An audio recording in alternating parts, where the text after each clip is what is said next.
So hey guys, this is Sky, you are watching Sky Empire. ये है हमारे stock market series की first video. अगर आपको इन्फॉर्मेशन नहीं है तो मैं आपको बता दूं कि हमने स्टॉक मार्केट सीरीज़ के ऊपर बेसिकली स्पेशल बिगिनर्स के लिए एक सीरीज़ स्टार्ट की है, जिसमें हम पूरा बेसिक से लेकर एडवांस तक पूरा कवर करेंगे। तो अगर आप इंटरेस्टेड है या आप जानना चाहते हैं कि स्टॉक मार्केट में कैसे इनकम जनरेट करते हैं या आप स्टॉक मार्केट सीखना चाहते हैं तो आप ये सीरीज़ ज्वाइन कर सकते हैं। ये सीरीज़ स्पेशली बिगिनर्स के लिए, तो हम पूरा बेसिक से स्टार्ट करेंगे, तो आपको कोई भी प्रीवियस नॉलेज की ज़रूरत नहीं है। तो गाइज़, अगर आप चैनल पे नए हैं तो प्लीज़ चैनल को सब्सक्राइब कर दीजिए और बने रहे हमारे साथ बेल आइकन प्रेस करके। तो चलिए गाइज़, ये हमारी फर्स्ट वीडियो है। तो हम सबसे पहले डिस्कस करेंगे स्टॉक मार्केट की हिस्ट्री के बारे में। एक्चुअली स्टॉक मार्केट की शुरुआत कैसे हुई।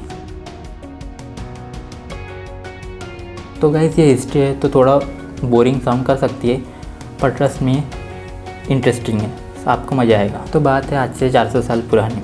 हालांकि शुरुआत उसके पहले से हुई थी, पर उतना डीप जाने में मुझे कोई सेंस नहीं लगता, तो इसलिए हम यहाँ से स्टार्ट करेंगे।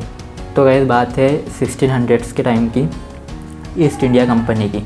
ईस्ट इंडिया कंपनी का डायरेक्ट रिलेशन स्टॉक मार्केट से ईस्ट इंडिया कंपनी का डायरेक्ट रिलेशन स्टॉक मार्केट से किया जा सकता है। उस ज़माने में क्या होता था, जो बिजनेसमैन लोग होते थे वो अपना बिज़नेस, अपना सामान एक शिप में डाल के अलग अलग कंट्रीज़ में, एक शिप्स में डाल के अलग अलग कंट्रीज़ में भेजा करते थे। तो उनके साथ क्या होता था, अगर आप एक बिज़नेसमैन हैं और आपने अपना पूरा सामान एक शिप्स में लादा है, तो क्या होता था, अगर मैंने 5 शिप्स में अपना सामान लादा है, तो मोर और लेस मेरे जो शिप्स थे या उन बिजनेसमैन लोगों के जो शिप्स थे वो पाइप्स के द्वारा ख़त्म कर दिए जाते थे या लूट लिए जाते थे।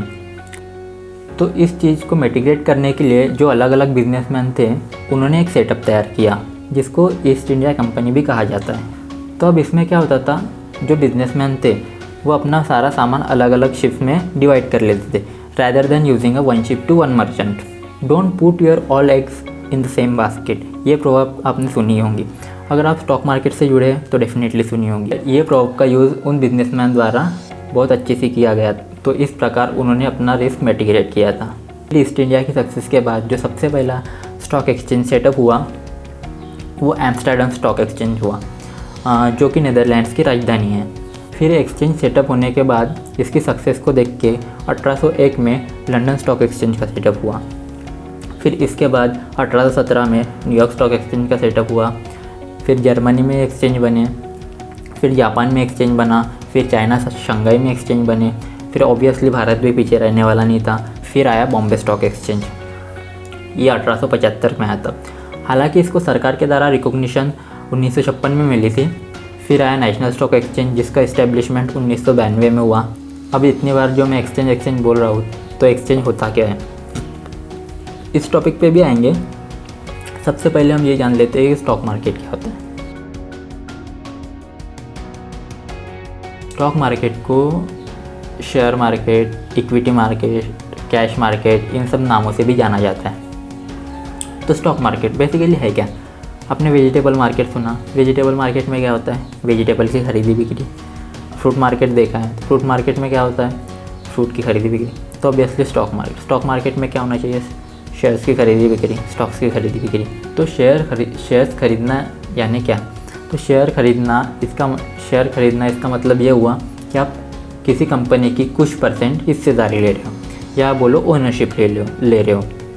तो अगर इन फ्यूचर वो कंपनी को प्रॉफिट होता है तो कुछ % प्रॉफिट आपको भी होगा, और इन फ्यूचर अगर वो कंपनी को लॉस होता है तो कुछ % लॉस आपको भी होगा। अगर इसको मैं सिंपल एक एग्जांपल से समझाऊँ, तो मान लो आपको एक नया बिज़नेस स्टार्ट करना है और आपके पास 1 लाख रुपीज़ है, पर वो काफ़ी नहीं है। तो आप अपने फ्रेंड के पास गए और उसको बोले कि तू भी इस कंपनी में 1 लाख रुपये लगा। तो इस केस में क्या हुआ, अगर कंपनी का प्रॉफिट होता है तो 50% प्रॉफिट उसका होगा, और अगर कंपनी का लॉस होता है तो 50% लॉस उसका होगा। तो इसका क्या मतलब हुआ कि 50% शेयर कंपनी के शेयर्स उसके नाम पे, या वो 50% कंपनी का हिस्सेदार है। यही काम स्टॉक मार्केट में होता है, बस वो बड़े लेवल पे होता है। वहाँ तुम पूरी दुनिया के पास जाते हो और बोलते हो कि आओ हमारे शेयर्स ले लो। तब ये शेयर्स खरीदना कैसे, तो इसके लिए हमें 3 चीज़ों की ज़रूरत होती है। सबसे पहला bank account, second trading account और डीमैट अकाउंट। बैंक अकाउंट में आपका पैसा होगा, ट्रेडिंग अकाउंट में आप शेयर्स बाय और सेल करोगे, डीमैट अकाउंट में आप जो शेयर्स खरीदोगे वो डिजिटली फॉर्म में स्टोर होंगे। मार्केट में बहुत से ब्रोकर अवेलेबल है, जैसे अपस्टॉक्स है, ज़ीरोधा है, एंजल ब्रोकिंग है। क्या तुम ये अकाउंट ओपन कर सकते हो। जैसा कि आप ये देख रहे हो, ये एंजल ब्रोकिंग का ऐप है। यहाँ से तुम स्टॉक सर्च कर सकते हो या यहाँ से तुम बाय और सेल कर सकते हो।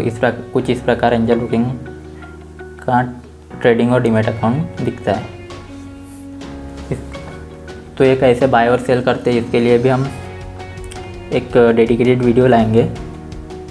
अब आते हैं स्टॉक एक्सचेंज पे कि स्टॉक एक्सचेंज होता क्या है।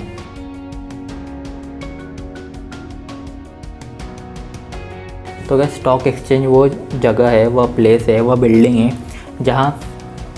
जहाँ पूरे शेयर्स का ट्रांजैक्शन होता है।